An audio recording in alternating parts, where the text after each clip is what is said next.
Halo semuanya, pernah nggak sih kepikiran buat mengubah halaman rumah jadi surga pribadi? Nah, di bahasan kali ini, kita bakal kupas tuntas 7 gaya taman fantastis yang populer di Indonesia, buat bantu kalian nemuin yang paling pas. Pasti pada mau kan punya pojokan hijau buat santai-santai, tapi pertanyaan terbesarnya mulainya dari mana ya?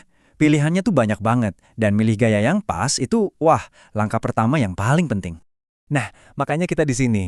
Kalau kita udah paham ciri khas tiap tipe taman, kita nggak cuma bisa nemuin gaya yang disuka, tapi juga jadi lebih gampang buat ngerencanain, dan pastinya ngatur budget. Oke, siap? Yuk kita mulai tur taman kita. Oke, kita mulai dari yang pertama ya. Buat kalian yang suka sama desain yang simple, rapi, terstruktur, nah, dua gaya ini kayaknya bakal cocok banget. Taman minimalis itu intinya satu, praktis dan simple. Makanya cocok banget dipasangin sama rumah gaya modern. Tapi minimalis itu bukan berarti bosenin loh. Kalian masih bisa kok nambahin bunga atau elemen air. Kuncinya itu di penempatannya yang pas. Coba bayangin, satu pohon kamboja yang ditaruh pas di pojok, itu jauh lebih dapat feel-nya dibanding 10 tanaman yang dempet-dempetan. Jadi, intinya itu less is more. Coba deh lihat di slide ini, pohonnya cuma satu, ramping, semaknya seragam, terus ada tumpukan batu buat aksen. Tiap elemen itu kayak punya ruang buat napas, jadi suasananya tuh tenang dan rapi banget. Oke, sekarang kita geser dikit ke taman kering. Nah, apa bedanya sama minimalis? Kalau di taman minimalis, tanamannya masih jadi fokus. Di taman kering ini, jagoannya itu justru elemen kerasnya. Jadi yang ditonjolin itu batu alam, kerikil, atau patung-patung. Tanaman tetap ada, tapi perannya lebih kayak jadi pemanis aja. Enaknya taman kering ini apa? Fleksibel banget, karena isinya kebanyakan batu, dan tanamannya juga yang nggak rewel minta air, kayak ini pas banget buat area yang kering. Perawatannya gampang banget, bahkan bisa loh dibawa masuk ke dalam rumah buat nambahin sentuhan zen di ruang tamu.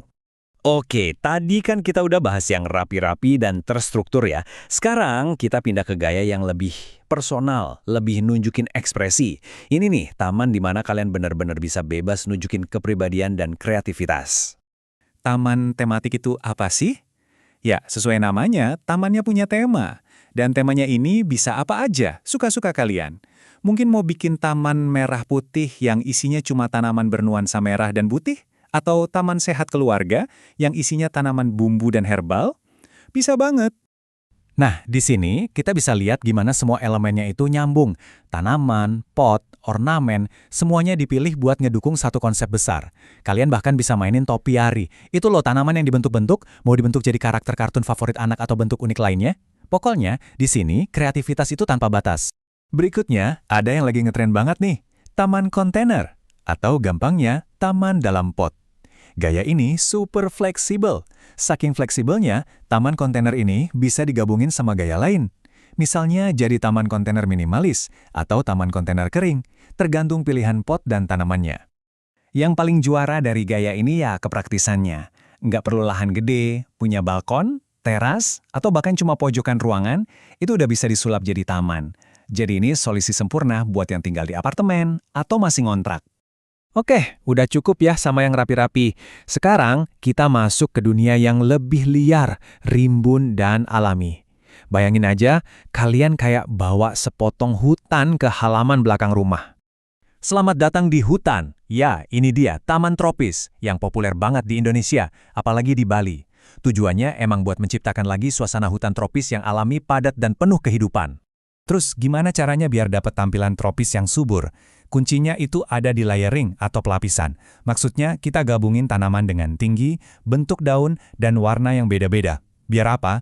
Biar ada kedalaman visual. Coba bayangin pohon palem, terus di bawahnya ada tanaman berdaun lebar, diselingi bunga-bunga warna cerah. Wah, hidup banget kelihatannya. Nah, ini nih bagian terbaiknya. Kelihatannya kan kayak ribet ya. Tapi taman tropis itu seringnya malah lebih murah dan gampang dirawat. Loh, kok bisa? Soalnya, taman ini kan pakai tanaman-tanaman asli iklim tropis Indonesia.